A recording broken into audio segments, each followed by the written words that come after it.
Hi all.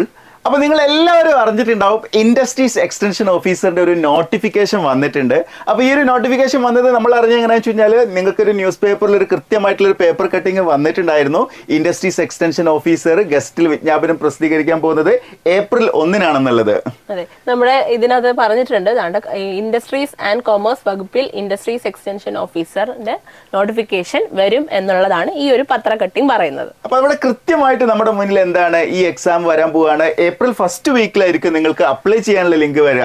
അതെ, അപ്പൊ നമുക്ക് കുറെ ഡൗട്ടുകൾ ഉണ്ട് അല്ലെ. ഇപ്പൊ ഈ ഒരു എക്സാമിനെ സംബന്ധിച്ച് കുറെ ഡൗട്ട് നിങ്ങളുടെ മനസ്സിലുണ്ടായിരിക്കും. അപ്പൊ അതിന്റെ ഒരു ചെറിയ ക്ലാരിഫിക്കേഷൻ ആണ് ഈ ഒരു വീഡിയോ എന്ന് പറയുന്നത്. അതിൽ ഒന്നാമത്തെ ഡൗട്ട് എന്ന് പറയുന്നത് ഹൂ ക്യാൻ അപ്ലൈ, അതായത് ഈ എക്സാമിന് ഇൻഡസ്ട്രീസ് എക്സ്റ്റൻഷൻ ഓഫീസറിന് ആർക്കെല്ലാം അപ്ലൈ ചെയ്യാൻ പറ്റും എന്നുള്ളതാണ്. അപ്പൊ അത് കൃത്യമായിട്ട് മനസ്സിലാക്കി വെക്കുക. എല്ലാ ബിടെക് ബ്രാഞ്ചും, എനി ബിടെക് ബ്രാഞ്ച് എന്നുള്ളതാണ് കഴിഞ്ഞ തവണത്തെ നോട്ടിഫിക്കേഷനിൽ പറഞ്ഞിട്ടുള്ളത്. അപ്പൊ ഇത്തവണ അങ്ങനെ തന്നെയാണ്. എല്ലാ ബിടെക് ബ്രാഞ്ചിലുള്ള ആളുകൾക്കും അപ്ലൈ ചെയ്യാം.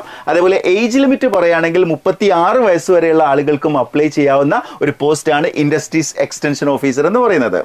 അപ്പം എക്സ്പെക്ടഡ് സിലബസ് എന്താണ്? എക്സ്പെക്ടഡ് സിലബസ് എന്നുള്ളതാണ് അടുത്ത ചോദ്യം എന്ന് പറയുന്നത്.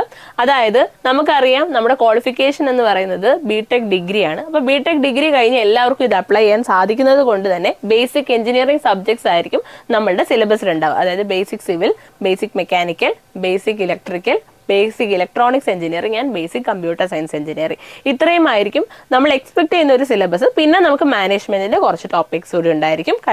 കഴിഞ്ഞ വർഷത്തെ എക്സാം പോലെ തന്നെ അതേ സെയിം സിലബസ് തന്നെ ആയിരിക്കും എന്നാണ് നമ്മൾ വിചാരിക്കേണ്ടത്. അപ്പൊ അതേപോലെ തന്നെ മറ്റൊരു സംശയമാണ് പല ഉദ്യോഗാർത്ഥികൾക്കുള്ളത്, ഇതിന്റെ ഒരു എക്സാം ഡേറ്റ് എന്നായിരിക്കും വരിക എന്നുള്ളത്.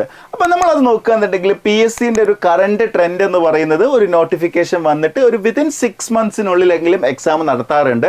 അതുകൊണ്ട് തന്നെ ഈ വർഷം തന്നെ എക്സാം നടക്കുന്നുള്ള കാര്യം ഏറെക്കുറെ ഉറപ്പാണ്. വേറെ എന്തെങ്കിലും ചേഞ്ചസ് വന്നെങ്കിൽ മാത്രം. അല്ലാത്തൊരു സിറ്റുവേഷനിൽ ഈ വർഷം തന്നെ എക്സാം നടക്കാനാണ് സാധ്യത.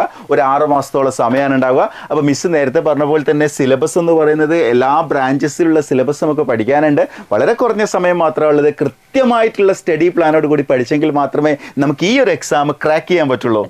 ഇനി എന്തുകൊണ്ട് എൻട്രിയിൽ ചേർന്ന് നമ്മൾ ഉദ്യോഗാർത്ഥികളോട് പ്രിപ്പയർ ചെയ്യാൻ പറയുന്നു? അപ്പൊ അത് വളരെ പ്രസക്തമായ ഒരു ചോദ്യമാണ്. എല്ലായിടും നിങ്ങൾക്ക് കോച്ചിങ് കിട്ടും. പക്ഷെ എന്നിരുന്നാലും നമ്മൾ എൻട്രിക്ക് എന്താണ് ഒരു ആഡ് ഓൺ അഡ്വാൻറ്റേജ് എന്ന് പറഞ്ഞാൽ, നമുക്ക് നമ്മുടെ എൻട്രി എന്ന് പറയുന്ന പ്ലാറ്റ്ഫോം എന്ന് പറയുന്നത് ഒരു ബ്രാഞ്ചിൽ മാത്രമുള്ള ഒരു പ്ലാറ്റ്ഫോം അല്ല.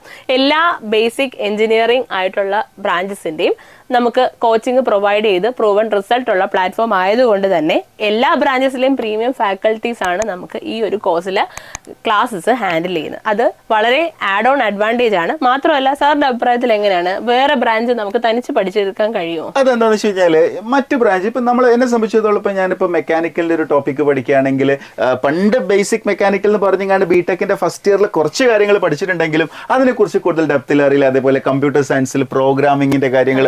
അപ്പൊ അതൊക്കെ അതത് ബ്രാഞ്ചിലെ എക്സ്പേർട്സ് ആയിട്ടുള്ള ആളുകൾ. ഇപ്പൊ ഇലക്ട്രിക്കലിൽ ഉള്ള കണ്ടന്റ് വേണമെങ്കിൽ മറ്റു ബ്രാഞ്ചസുകാർക്കും മനസ്സിലാവുന്ന രീതിയിൽ ഏറ്റവും ഈസി വേയിൽ നമുക്ക് പ്രസന്റ് ചെയ്യാൻ പറ്റും. അതേപോലെ സിവിലിന്റെ മിസ്സിന് പ്രസന്റ് ചെയ്യാൻ പറ്റും. സോ അതുപോലെ നമ്മൾ ഓരോ ഡിപ്പാർട്ട്മെന്റിൽ ഇപ്പൊ മെക്കാനിക്കലിന്റെ ആണെങ്കിൽ റിയാസ് സാർ എന്ത് ചെയ്യും, ഏറ്റവും എഫക്റ്റീവ് ആയിട്ട് അത് പ്രസന്റ് ചെയ്യും. സോ ആ ഒരു അഡ്വാൻറ്റേജ് മറ്റു പ്ലാറ്റ്ഫോമുകൾക്ക് ഉണ്ടെന്ന് ഞങ്ങൾ ഒരിക്കലും വിശ്വസിക്കുന്നില്ല. നമ്മൾ ഇത്രയും, അതായത് ഈ ഒരു 3 വർഷത്തിനിടയ്ക്ക് നമ്മൾ എല്ലാ ബ്രാഞ്ചസിനും കോച്ചിങ് കൊടുത്ത് അതുപോലെ പ്രൂവൺ റിസൾട്ട്സ് ഉണ്ടായത് കൊണ്ട് തന്നെ എൻട്രിയിൽ നിങ്ങൾക്ക് ജോയിൻ ചെയ്ത് പഠിച്ചു കഴിഞ്ഞാൽ ഈ ഓരോ ബ്രാഞ്ചിന്റെ ബേസിക്സ് വളരെ സിമ്പിൾ ആയിട്ട് മനസ്സിലാക്കി എക്സാമിന് പ്രിപ്പയർ ചെയ്യാനായിട്ട് സാധിക്കും. അപ്പൊ ഏറ്റവും എഫക്റ്റീവ് ആയിട്ട് നിങ്ങൾ നേരത്തെ പഠിച്ചു തുടങ്ങിയാൽ മാത്രമേ ഈ ഒരു വിജയം നിങ്ങളെ സാധ്യമാവുള്ളൂ. അപ്പൊ ഇൻഡസ്ട്രീസ് എക്സ്റ്റൻഷൻ ഓഫീസറിന്റെ ഒരു എക്സ്ക്ലൂസീവ് ആയിട്ടുള്ള ഒരു ഗോൾഡ് ബാച്ച് നമ്മൾ എൻട്രിയിൽ ഉടനെ സ്റ്റാർട്ട് ചെയ്യുന്നുണ്ട്.